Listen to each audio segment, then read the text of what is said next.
Hi, I'm Talon, and this is Joey's experience for my athletic interview project. This is the athletic description for Joey. Of course, it's not her real name, but that is what we'll be referring to her for this project. So, her demographic profile, she is a 25-year-old white woman. She competed in Wyoming, Colorado, and Kansas, and she is a wife. Some of the details of her career in sports, she competed for 7 years. These sports included swimming, judo, volleyball, but the majority of her time was spent in cross country. She ran for middle school, high school, and college, and chose to continue to run after her career in organized sports finished. She also competed at the JV and varsity level. Some relative background: she does not consider herself an athlete despite her extensive background. Um, Her career was also influenced heavily from her father, who had a also ran quite a bit. She is very self motivated and believes that others see cross country as less of a sport. After conducting the interview with Joy, I realized that there were three main concepts from sociology that I wanted to dive into. One of them was social norms in sports. A quote from the interview was, "Yes, I remember I had a foot injury, and my coach did not believe me. And so I kept having to run on it. And then I got an MRI on it, and I did have a tear in my foot." This is a social norm that we see a lot in sports. There's a lot of the culture tells you to push through pain. It tells you to ignore it for the time being for the good of the team, really. And we see a lot of athletes suffering from this later in life. Another topic I wanted to dive into was hierarchy and gender within sports. And a quote that I thought portrayed this well was, "I think nobody wants to watch cross country. It's hard because in sports like hockey, soccer, and wrestling, there's so much technique, and you don't really know what's going to happen next."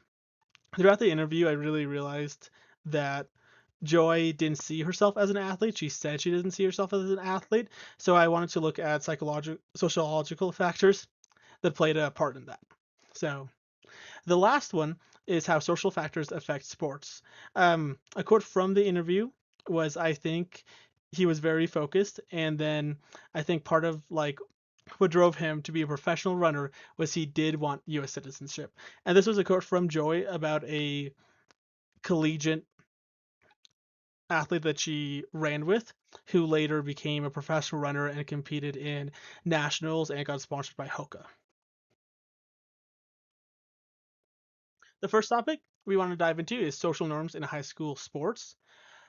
So, while doing research and conducting this interview with Joy, one of the things I found out was that coaches have very unique social norms when it comes to high school and college levels. Coaches are able to display a lot more emotions, and they're allowed to be a lot more intense. This can give athletes morale. They can get hyped up before they go out to compete, but this can also cause a lot of anxiety and sports anxiety performance. They also have a less rigid social boundary than teachers do. Coaches can be seen as friends, they can be seen as family, but they're also still a superior. Some team cultures and norms that were abundant through the interview was trauma bonding. So this is seen as both a negative and a positive norm. Trauma bonding really connects the team together in a way where it makes it easy to have friends, but it also exerts a lot on the body. Usually these bonds form from intense exercises or when we see those high tension and emotional displays coming from coaches. There's also a huge discipline fact inside the team. In high school specifically, the team the teams that Joy experienced were very hardworking individuals and they took a lot of pride in what they were doing. These norms and the culture of the team also extends outside of sporting events and school, as they would have team lunches together. There's also a huge structure that sports provided, including GPA requirements.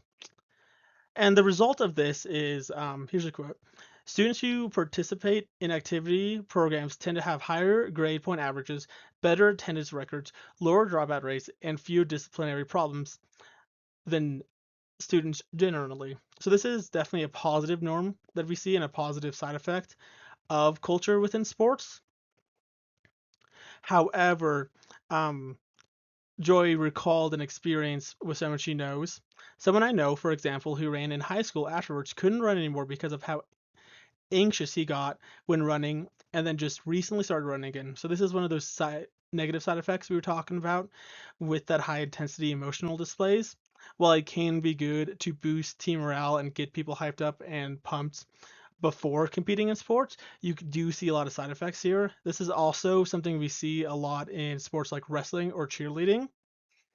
Some of the social norms that come from the sports involve what you're eating. You have to make certain weights to keep up appearances or compete. And a lot of these athletes experience eating disorders later on in life.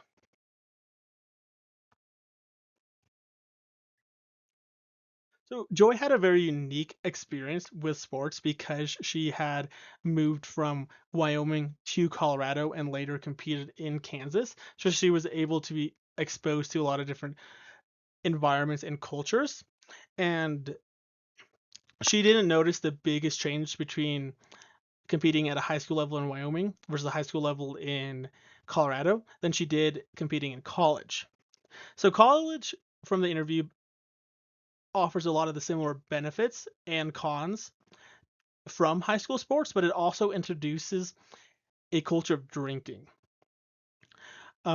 There is an increased likelihood of alcohol use among D3 athletes who reported drastically higher rates of drinking than other college athletes in D2 and D1. I thought this was important because Joy did compete in a D3 school, so this could have been one of the reasons why drinking seems so prevalent um, for her and her teammates. College students athletes in 2013, 81% reported using alcohol in the past year. 44% of males and 33% of females reported heavy episodic drinking. Um, this goes into kind of like the norm and the culture of sports. So now we're seeing a lot more negative side effects, um, especially within the athletes. It becomes a social thing, it becomes a bonding thing. People want to fit in. And the result of that is the team culture shifts to become much more delinquent. However, this comes at a cost for some athletes more than other athletes. So if you're an important athlete or if you're in a high valued sport, you don't face these repercussions as much as lower value athletes see these repercussions. A quote from Joy is, I mean, as far as people I hung out with, there wasn't a lot of partying going on, and then in college was kind of the opposite, at least within the team. A lot of partying was encouraged, and it wasn't uncommon for people to like miss practice because they were hungover and stuff. So now we're kind of seeing that the new social norm of drinking in college to fit in, to have a good time, is affecting the positive social norms that we saw in high school. High school sports seemed a lot more structured and the team was very disciplined. But now at the college level, um, things like drugs and alcohol are being introduced, and athletes seem much more focused on the short term gratifications and trying to fit in than they do in the long term. The second topic I want to go over is hierarchy and gender within sports. I really want to dive into this because while conducting the interview, I found myself asking why did Joy not see herself as an athlete? During the interview, she claimed that it's because to be an athlete, she believed that there was a certain level of technique that needed to be involved. So a sport like cross country that involves mostly running and not as much technique, she saw not as much as a sport as it was a physical activity. However, after doing some research, I do believe that there might have been some other factors involved here. There are high value sports and there's low value sports. So high value sports such as football and basketball are seen as a higher status. Um, some research that backs this up is the second survey experiment further demonstrates that respondents recognize high status and low status. All sports are not equal to society, and cross country is seen as one of those low status sports. Other athletes do not see them as equal, such as football players or basketballs with those high social levels. Um, and then sports like cross country are not believed to bring in spectators. So this kind of goes on with how the high school itself perceives these athletes. High school sports are also substantial to bias in advertising and exposure. Many schools will only post an announcement when a big sport, such as football or basketball, have games or won a game. So this was kind of the experience that Joy was also talking about. Cross country never had any limelight. It never was the main topic of announcements, or posters weren't posted for it. And I found that this was a similar theme to what we saw in women's sports while taking this class.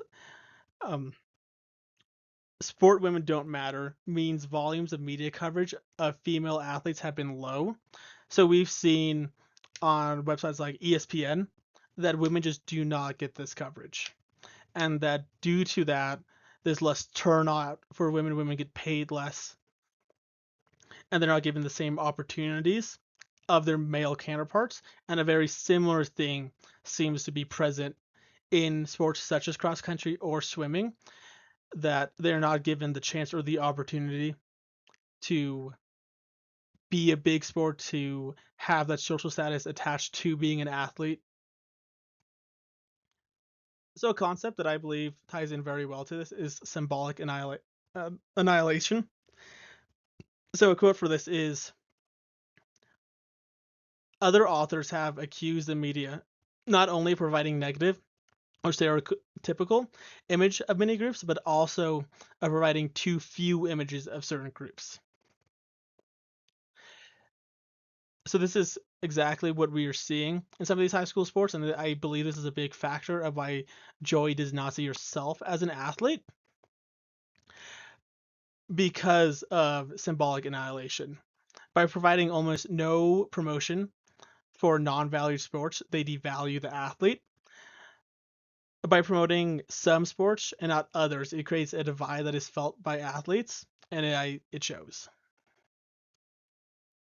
The last factor that I want to talk about was social factors and race in sports and how they relate to each other. So this came from Joy talking about the professional athlete that she was running with. He was sponsored by Hoka and was competing in multiple national races.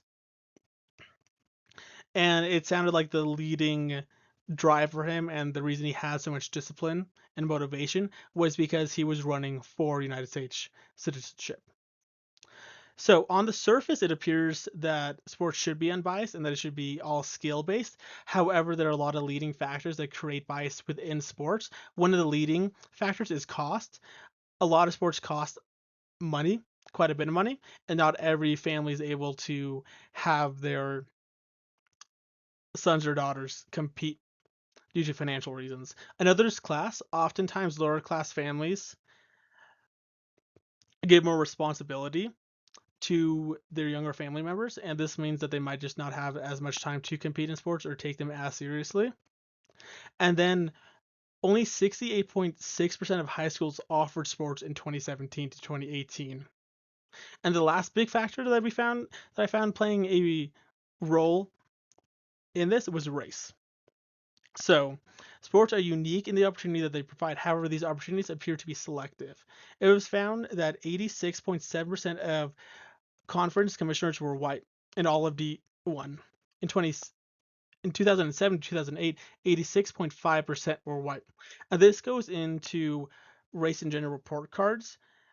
The amount of white athletes that are competing and getting scholarships and getting to D1 to D3 colleges are not representative of how many white people might be in the area, and that they are selected over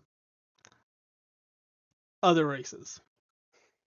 And then certain beliefs can be derived that enable social agents to improve their social positions.